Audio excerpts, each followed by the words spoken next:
So I am outside of a house in Centennial, Colorado that we just finished renovating. This house already hit the market and already sold, and we hit a home run. The owner's extremely happy. We ended up putting $30,000 into this house and project that we increased the value by $80,000. So I'm pretty certain we got an extra $50,000 worth of equity from the renovation we did here. Really beautiful staging on this house.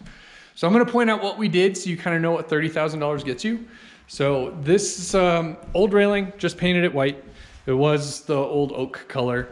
All new floor, obviously. This is new gray laminate flooring all throughout the first floor. New carpet, but it's a builder grade carpet. We painted the walls. That's SW7029 in an eggshell. That's agreeable gray is the color name. We painted the brick white. New fan, new light fixture, old windows. Didn't touch the windows. All the doors are old doors because they already had this 6-panel like look to them, and they were solid core. So rather than touch that, we just painted them. We didn't touch the outside as far as paint goes, but we painted the inside white, and we put new door hardware on. So this is just from Amazon. Real low cost hardware, but it looks super nice. So new hinges, new door levers. Here, old cabinets. We did not touch the cabinets, right? So we just painted them. Just painted the old cabinets white, and then a new countertop on the top. So we put a new white quartz countertop. Again, Amazon, lower cost faucet. Really makes it look nice with a pop-up drain, undermount sink on the quartz. Old cabinets. Didn't touch this shower at all. We didn't have to because it's not the master, and we knew we could get away without spending money there. So we didn't do that. We did spend about $1,700 on the staging, and I think it was worth every penny. Here, we painted the old cabinets. This countertop was already here, so all we had to do was paint the old cabinets and put new hardware on them and put new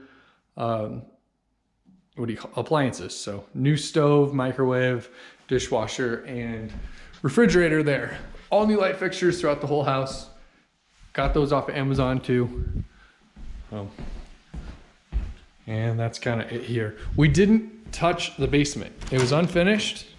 It's still unfinished, right? And that's on purpose, because looking at the comps, we didn't think we would get the money back.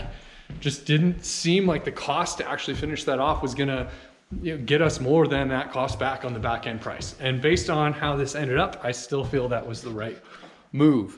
We did not scrape popcorn off the ceilings.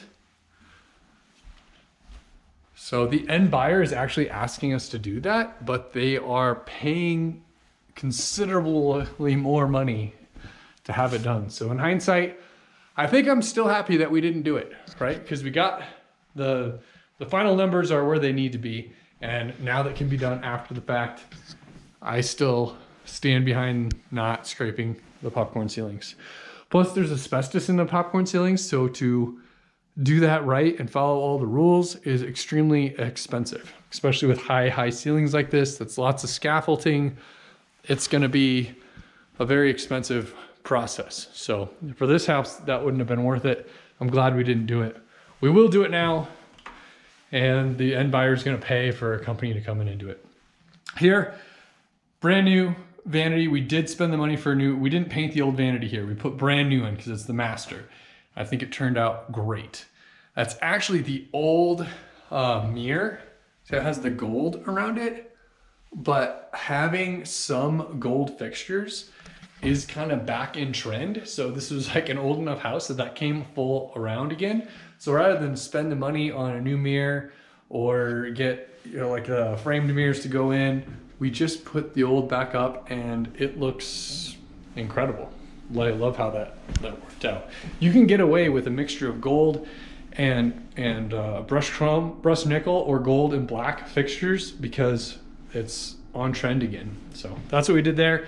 Here we did spend the money for a new master shower, but no master shower door, right? That would have cost, another $1,100 or so.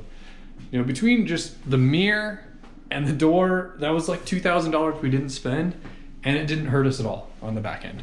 We did put in new, really cool looking bath hardware that is low cost on Amazon, so you can pick that up there.